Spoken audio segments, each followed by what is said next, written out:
Hello everyone, welcome to English Literature Notes. Today I am going to discuss The Mean of Mood, a play by George Etherege. और ये SKMU semester 3 का एक syllabus भी है, सो इसको हम अच्छे डिटेल में समझेंगे। और ये आपको प्ले मूवी से कम नहीं लगने वाला, एकदम इंटरेस्टिंग प्ले लगेगा आपको। So let start. First, the mean of mood is a comedy of manner by George Etherege. ये एक कॉमेडी ऑफ मैनर प्ले है जिसमें कि हम देखेंगे कि कैसे कॉमेडी क्रिएट हो रहा है, कैसे सारे कैरेक्टर्स जो है हमारी सोसाइटी को सटायर कर रहे हैं, व्यंग कर रहे हैं। और इसका थीम क्या होगा? Love, depiction, fashion and complexity of relationship. ये सब सारे थीम्स हम इसमें डिस्कस करेंगे। तो पहले हम देखते हैं कुछ की फैक्ट्स जो कि आपको एकदम याद कर लेना है, जो कि आपका MCQ बना सकता है एग्जाम में। So the title is the mean of mood और सर फ्लॉपिंग फटलर। इसका एक और टाइटल भी है जिसको हमको एकदम याद कर लेना है, और ये जॉर्ज एथरेज के द्वारा लिखा गया है और इसका ये कॉमेडी ऑफ मैनर के अंदर आता है। इसका पब्लिकेशन हुआ था 1676 में, और ये प्ले को पूरा 5 एक्ट में डिवाइड किया गया है। इनका सेटिंग देखते हैं हम लंदन में। ये स्टोरी पूरा लंदन का बता रहा है कहानी, और ये रीस्टोरेशन पीरियड का टाइम का कहानी है। इसमें हम विटी डायलॉग्स को देखेंगे और कुछ सटायर्स किया जाएगा, क्लेवर ह्यूमर क्रिएट किया जाएगा, हंसी मजाक रहेगा और एक दूसरे पे व्यंग क्रिएट किया जाएगा यहाँ पे।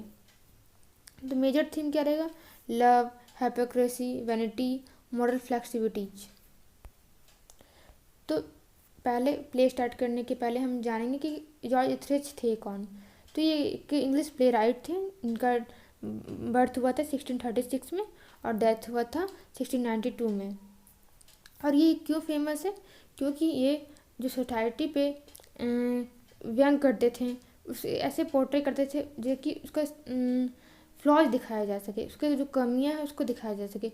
17th सेंचुरी लंदन की ये सोसाइटी को बहुत ही अच्छे से पोर्ट्रे की हैं अपने वर्क में। और उन्होंने 3 मेजर प्ले लिखा है जिसमें द मीन ऑफ मूड एक बहुत फेमस है। तो अब हम लोग ये जानेंगे कि जब प्ले लिखा गया था उस समय का बैकग्राउंड क्या था, कैसे सोसाइटी था वो। जैसे कि हम एक सीरीज चलाए हैं अभी हिस्ट्री ऑफ इंग्लिश लिटरेचर का, तो उसमें हम ये अच्छे से डिस्कस करेंगे कि सोसाइटी रीस्टोरेशन पीरियड का था क्या। तो अभी इतना जान लें कि रीस्टोरेशन पीरियड के पहले डेमोक्रेसी आया हुआ था और वहाँ पे ओलिवर क्रॉमवेल का राज्य था। उस समय सारा थिएटर को बैन कर दिया गया था, कोई भी ड्रामा प्ले करना अलाउ नहीं था। लेकिन जब ओलिवर क्रॉमवेल अपने हटे वो, और जब राजगद्दी पे चार्ल्स सेकंड फिर से आए, तो सबसे पहले क्या किया? थिएटर ओपन करवाएं। और सोसाइटी में पहले तो कुछ दिन तक एकदम प्ले बंद था, तो अब जो प्ले लिखा जाने लगा वो बहुत ज़्यादा वल्गर टाइप का था, तो थोड़ा सा ज़्यादा ही खुल के उसमें कॉमेडी किया जा रहा था। और इसके बाद हम क्या देखते हैं कि वेल्थी एरिस्टोक्रेटिक अपर क्लास के लाइफ के बारे में, जो कि अपने बस फैशन पर ध्यान देते हैं, लग्जरियस लाइफ पर ध्यान देते हैं, उस तरह के लोगों के बारे में दिखाया जा रहा है। वुमेंस का क्या रोल था? तो वुमेन जो कि सोसाइटी में आगे बढ़ना चाहती, उस पर उतना फोकस नहीं किया जा रहा था, उसे देखते से दबाया जा रहा था। तो ये सब को देख के एक कॉमेडी टाइप का प्ले क्रिएट किया गया है, द मीन ऑफ मूड। उसे हम अपने अच्छे से डिस्कस करेंगे। So let's move on. Characters में देखें तो डोरीमेंट इसका मेन कैरेक्टर है, प्रोटैगनिस्ट है। वो लव करता है हैरियट से, लेकिन उससे पहले वो लवविट से लव करता था, और वो लवविट से छुटकारा पाने के लिए बेलिंडा से भी कुछ दिन के लिए अफेयर करता है। तो ये एक तरह से एक प्ले बॉय के टाइप का है। एक और कपल देख, बेलियर और एमिलिया। तो इसमें हम देखेंगे कि ये दोनों के साथ भी बहुत प्रॉब्लम था। आगे हम जैसे प्ले आगे बढ़ेगा, ये सारे कैरेक्टर्स को हम अच्छे से डिस्कस करेंगे।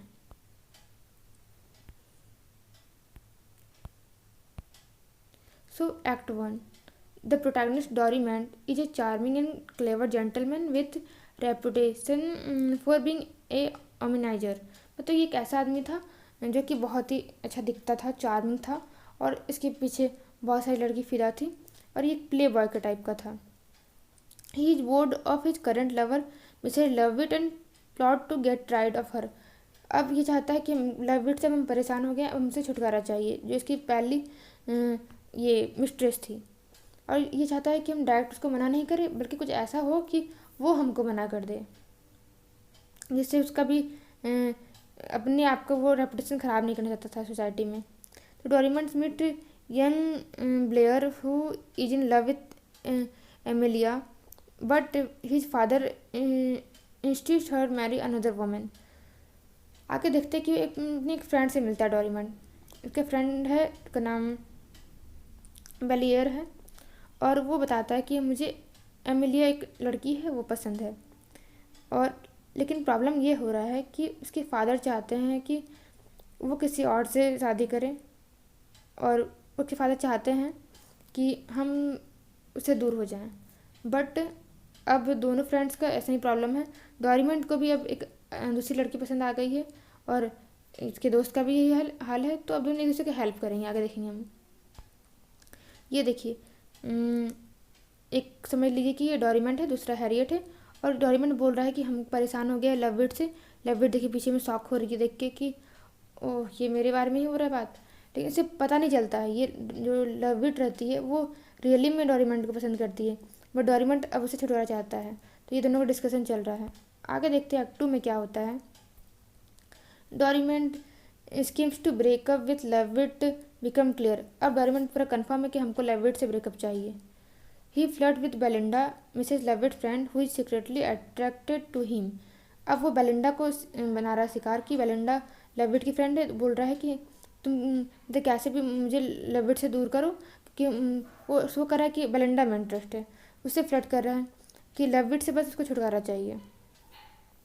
Meanwhile, Sir Flapping Fettler, a ridiculous and vain character obsessed with fashion, arrive in London। आगे देखते हैं कि जो मेन आपका नाम है पूरा प्ले का, सर फ्लैपिंग फेटलर, वो आता है लंदन में। एक नया आदमी आ रहा है, वो अपने फैशन सेंस के कारण उनको बहुत इंसल्ट हो रहा है। पूरा कहानी में वो मजाक का पात्र बना हुआ है, उसका कपड़े पहनने का स्टाइल ऐसा है। Sir flapping is introduce as a comic figure mocking the super facility of the aristocratic. वो अपने आप को बहुत ही ज़्यादा एरिस्टोक्रेटिक, एकदम शानो शौकत वाला इंसान दिखाने की कोशिश कर रहा है। लेकिन उसका क्या है, इतना जो ओवर बंडर से कारण उसके ऊपर मजाक बना हुआ है। जैसे कि हम देखते हैं नेक्स्ट पिक्चर में, देखिए ये कैसे जोकर टाइप का दिख रहा है। तो ये अपने आप को शो कर रहा है कि हम बहुत स्मार्ट हैं, बट इसके कारण उसके बारे में मजाक बन रहा है उसका। आगे देखते हैं। Doraemon starts pursuing Harriet, A witty and independent young woman who is not easily swayed by his charm. एक नोटिस आता है, पता चलता है हैरियट को कि एक न्यू यंग वुमन आई है ये आपके लंदन में, और वो बहुत ही ज़्यादा इंडिपेंडेंट है एंड ब्यूटीफुल है। तो वो उससे मिलने जाता है। क्या होता है कि हैरियट एक जैसे कि समझदार लड़की है, तो वो इजली नहीं ये डोरेमन के चार्म से फंसती है। इसी कारण डोरेमन को ज़्यादा पसंद आ रही है। Harriet and Doraemon engage in clever banter showing there mutual attraction. But धीरे धीरे हैरियट को भी डोरेमन पसंद आ जाता है। Young Bellair confess his love for Emilia to Dorimant who decided to help them. तो अब डोरेमन को वो अपना प्रॉब्लम बताया है, कौन, बेलियर, कि हमको एमिलिया पसंद है, हम उससे बात भी कर चुके हैं, तो तुम मेरा कुछ हेल्प कर दो उससे शादी करने में। तो डोरेमन तैयार हो जाता है, क्योंकि इसलिए भी तैयार है क्योंकि ये एमिलिया जो बेलियर है, वो उसके फादर जो है, जिसका नाम है ऑल बेलियर, उसके फादर चाहते हैं कि यंग बेलियर जो है शादी करे हैरियट से। लेकिन हैरियट तो पसंद करती है डोरेमन को। तो डोरेमन इसलिए अब बेलियर का अपना रास्ता ही साफ करने के लिए हेल्प करेगा एमिलिया से शादी करने में। जैसे कि ये देखिए डिस्कशन चल रहा है कि अब जो है ऑल बेलियर जो है अपने बेटे को बोल रहा है कि तुम शादी करो हैरियट को, अगर तुम उससे शादी नहीं करोगे तो हम तुमको अपने जायदाद से बाहर कर देंगे। इसीलिए वो बहुत ज़्यादा टेंशन में है बेलियर कि हमको अपने घर से बाहर भी नहीं निकलना है, और हमको हैरियट से शादी भी नहीं करना है, हमको शादी करना है एमिलिया से। यहाँ तक क्लियर है आई होप। आगे हम देखते हैं एक्ट 4 में कि Mrs Loveit confronts Dorimant after learning about his flirtation with Belinda, but he manipulates the situation. Loveit को पता चल गया है कि बेलिंडा से फ्लर्ट करा डोरेमन, तो उसको थोड़ा गुस्सा तो आ रहा है, अब वो करे क्या। Sir Fopling tries to impress everyone at a party but his antic make him laughing stock. अब एक पार्टी में देखा जा रहा है, एक मॉल का सीन है कि सर फ्लपिंग बटर सबको इम्प्रेस करने की कोशिश कर रहे हैं अपना सफिस्टिकेटेड स्टाइल से, बट वो अपने मजाक का पात्र बन जा रहे हैं अपने ड्रेसिंग सेंस, अपने स्टाइल की वजह से। तो यहाँ पे क्या करती है, लव विट एक ट्रिक खेलती है कि सोचती है कि अगर हम शो करें कि फ्लपिंग को हम पसंद कर रहे हैं तो डोरेमोन जेलस होगा और डोरेमोन मेरे पास वापस आ जाएगा। लेकिन डोरेमोन तो चाहता था कि उसको हटा दे, तो वो जाती है और जाके सर फ्लपिंग से दोस्ती करती है। Harriet began to fall for Doraemon despite her initial resistance. Harriet क्या है, आप आगे दिखाता है कि हैरियट भी डोरेमोन को पसंद करने लगी है, लेकिन हैरियट की एक मदर है जिसका नाम है मिसेस वुडविल। वो कभी नहीं चाहती कि हैरियट शादी करे डोरेमोन से, क्योंकि उसको पता है डोरेमोन कैसा प्ले बॉय इंसान है, उसका कितना अफेयर्स रह चुका है। वो अपनी बेटी को कभी नहीं चाहती है कि डोरेमोन से शादी करे, वो इससे सख्त खिलाफ है।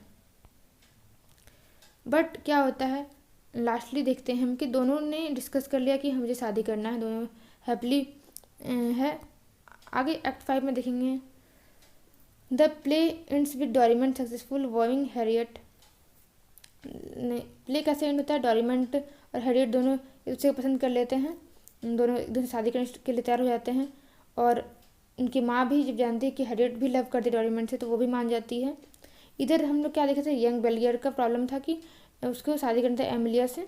वो दोनों प्लान कर रहे हैं शादी के लिए डोरेमोन के हेल्प से, और वो सोच रहे हैं कि बिना पापा को बताए ही शादी कर लें।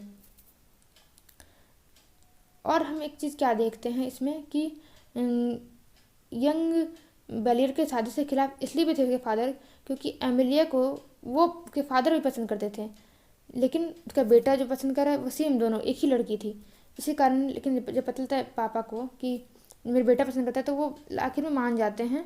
और आगे हम देखेंगे कि sir Fopling objective provide a comic context to Dorimant's wit and sophistication.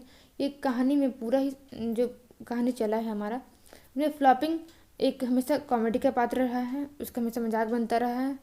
और लास्ट में जो लव विट कोशिश कर रही थी कि हम जेलस करने के लिए इससे बात करें, वो भी इसे छोड़ देती है।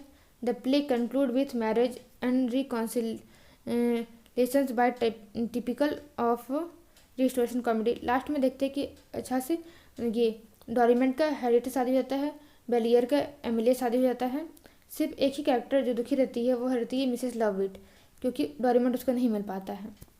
सो हमको लगता है कि प्ले अभी तक समझ में आ गया होगा। In conclusion, we can say that the main of mode is a comedy that make fun of how people in this society care more about looks and status than true feelings। हम लोग देखते हैं कि कैसे इसमें true feelings के द्वारा love से ज़्यादा फोकस किया जा रहा है कि कैसे हम अपने आप को शो करें स्मार्ट, कैसे हमारा लाइफ स्टाइल अच्छा हो, कैसे हम रिच रहें। Doraemon the main character is clever but use others for his on gain. वो बुद्धिमान तो है, लेकिन वो दूसरे को अपने फ़ायदे के लिए यूज कर रहा है। Sir Fopling flutter is a silly man obsessed with fashion कारण का इंसल्ट हो रहा है पूरा प्ले में। In the end despite all the trickeries love win. Last में देखते हैं लेकिन लव का विन हो जाता है, दोनों कपल्स का अच्छा शादी हो जाता है। Doraemon falls in love with Harriet A smart woman and the play shows that even in a world of vanity, true love and change are possible। तो अब पूरा कहानी पढ़ने के बाद हम ये देखेंगे कि कैसे कैरेक्टर्स कैसे सब कुछ क्लियर हो रहा है। देखिए डोरेमोन लव हैरियट, ठीक है, हैरियट का शादी सेट हुआ था बेलियर से, उसकी माँ की थी, बट वो दोनों नहीं करते शादी। बेलियर का लव है एमिलिया से। बेलियर के फादर का नाम है ऑल्ड बेलियर और हैरियट की माँ का नाम है लेडी वुडविल। ये मेडली जो है एक फ्रेंड है डोरेमोन का, जो उसके बहुत हेल्प किया है पूरा कहानी में। इसकी जो डोरेमोन की पहली थी मिस्ट्रेस, वो थी मिसेस लवविट, और वो बेलियंडा को भी यूज किया था थोड़ा सा लवविट से पीछा छुड़ाने के लिए। और एक सर फ्लपिंग फ्लटर है जिसको मिसेस लवविट यूज कर रही थी डोरेमोन को इम्प्रेस करने के लिए, बट वही हो नहीं पाता है। तो अगर इसको हम देखें तो पूरा कैरेक्टर चार्ट को, तो आपको पूरा कहानी क्लियर हो रहा होगा, आई होप। आगे हम देखेंगे थीम थोड़ा सा, जो कि आपका एक क्वेश्चन को सॉल्व करने में भी हेल्प करेगा। सो है सुपरफिशियल सोसाइटी। इस कहानी से पूरा हम देखते हैं कि कैसे पूरा जो लुक्स एंड फैशन पे लोग है अपने आप को हाई दिखाने के लिए वो अपने फीलिंग्स को नहीं समझ रहे हैं, वो बस अपने आप को ओवर स्मार्ट दिखाने की कोशिश कर रहे हैं। और हम सेकंड देखते हैं कि लव एंड लाइज, तो कैसे झूठ बोल के भी मतलब अपने प्यार को हासिल करने की कोशिश किया जा रहा है, ट्रिक्स फॉलो किया जा रहा है, सेल्फिश गोल है यहाँ पे, लोग को अपना ही सही करना है, लाइफ में सब कुछ सेट करना है, अपने आपको लोग को स्मार्ट दिखाना है। नेक्स्ट है being your self and following trends, तो अपने में रहना है। हैरियट जो थी वो स्ट्रॉन्ग वुमेन थी। एंड आगे देखते हैं कि सर फ्लॉपिंग फिल्टर जो थे वो एक सिली टाइप के कैरेक्टर थे, वो फैशन फॉलो करने के चक्कर में अपना इंसल्ट करवा रहे थे सोसाइटी में। नेक्स्ट है man and women in society, कैसे हम देख रहे हैं difference. The main the play show how man and women struggle for control in relationship. Harriet is smart and confident while Mrs Loveit emotional jealous. Harriet कैसे smart थी, confident थी, but Mrs Loveit क्या अपने प्यार को पाने के लिए कुछ ज़्यादा ही पागल हो गई थी कि वो जेलस फील करी थी, वो किसी से भी अफेयर करी थी कि हमसे जेलस होके डोरेमोन वापस आ जाए, बट वो वापस नहीं आता है। नेक्स्ट देखते हैं मोकिंग द रिच, कहानी में मजाक उड़ाया गया है जो रिच पीपल है, जो कि अपने आप को महान दिखाने के लिए अपना फीलिंग्स को नहीं समझ पा रहे हैं, सिर्फ उसको अपने शानो शौकत वाला लाइफ चाहिए। It uses humour to show their flaws and bad behaviour. Next देखते हैं complicated relationship, the story is about love, cheating and makeup, breakup, all the thing. It shows how people use wit and trick to deal with social and romantic problem। देखते हैं कैसे वो दिमाग का use करके, tricks का use करके अपने सोशल प्रॉब्लम को भी सॉल्व कर रहे हैं, रोमांटिक प्रॉब्लम को भी सॉल्व कर रहे हैं। ओवरऑल हम देखते हैं कि लास्ट में दोनों कपल का अच्छे से शादी हो जाता है और ये एक तरह से हैप्पी एंडिंग होता है, देख सकते हैं हम फोटो में। सो हम आई होप कि कहानी आपको पसंद आया होगा तो please thanks for watching and like subscribe and share.